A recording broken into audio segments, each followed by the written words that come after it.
Sathya Sai Speaks, Volume 12, Chapter 45, The Banana and the Peel, Part 2 of 2. Devotion must flourish, unaffected by time. There are two truths that must be accepted by every pilgrim or devotee. 1. Devotion has to be full, free, and comprehensive. 2. Divinity must be conceived as full, free, and comprehensive. On the other hand, devotion today is almost always only part-time. That is to say, whenever disease, defeat, or disappointment happens to assail you, you turn to God and pray for His grace. But when you are happy, prosperous, healthy, and in good shape, you ignore God and claim that they are all due to your own abilities and achievements. God is ignored in sunshine.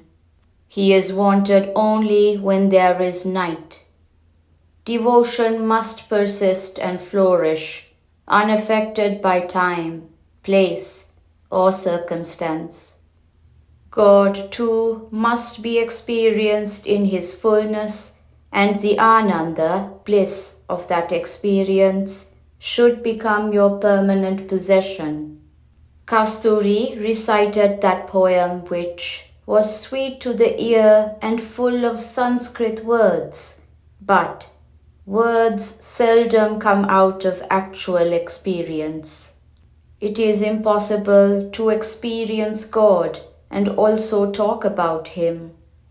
Words like Sarvajnana and Sarvavyapi, meaning that He knows all and He is everywhere, are used by people since elders and saints have used them from ancient times.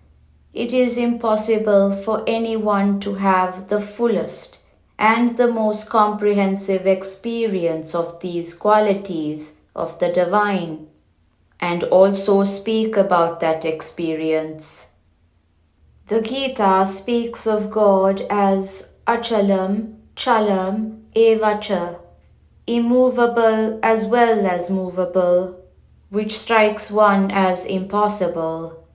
God appears to move, to act, to bless, to save, to test, but He is basically unconcerned with these. Look at a tree. The branches, leaves, etc. might be moving with the wind, but the trunk is steady and unmoved. God is, but appears as not is.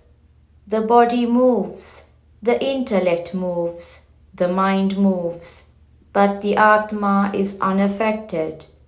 It is steady, firm, unchangeable. The lake is unmoved. The surface is tickled into wavelets by every passing breeze. The colorless, unmoved curtain or screen is unaffected by the pictures of fire, faction, floods, and glaciers that appear upon it in a realistic manner. When the pictures are seen, the screen is unseen. When the screen is seen, the pictures are unseen. But without the screen, Brahman, the pictures have no meaning. They carry no message and they tell no story. They impart no ananda. God is the stealer of hearts. You may carry a matchbox in your pocket with no danger of fire emanating, though the components are there in that box. So too, there are the components of divinity in you. It is not patent, it is not expressed. Take a stick and strike its head against the chemical coating given on one side of the box, and suddenly, in a flash, you get the flame of fire. So too, take the jiva, the individual, and strike it on the Brahman principle that is immanent in the universe. Make it aware of it, so to say, and the individual too manifests the divinity latent in it. The tree is the individual, the forest is the Brahman, the one. Apart from the many is the individual. The many and the manifold is the Brahman. Kasturi standing alone, apart is Vyashti. When he goes and sits among you, the thousands who have come here for Onam, he merges in the Samashti. Samashti is Brahman, Vyashti is the Jiva Atman. Prahlada's grandson, Bali, whom you honor today, extolled the Lord standing before him as master of the entire cosmos, as arch-thief among thieves. For God steals the most precious possession of man, even when its owner is awake. He is Chitta Apahari, the stealer of hearts. I disappointed you. I even requested you not to come so far away from your homes for this festival. But yet your hearts have been stolen by me, and so you could not stay away. Onam is the day when you Keralites feast on the banana. When you eat a banana, you have first to remove the skin. So too, when we desire to eat a mango or a lime fruit, the sweet substance has to be reached after removal of the bitter skin. For barley to be received and accepted by God, the bitter cover of egoism and power mania had to be removed. Ignorance, maya, delusion, illusion, pride, all are the components of the skin. Onams come and Onams go, but people are no nearer the goal.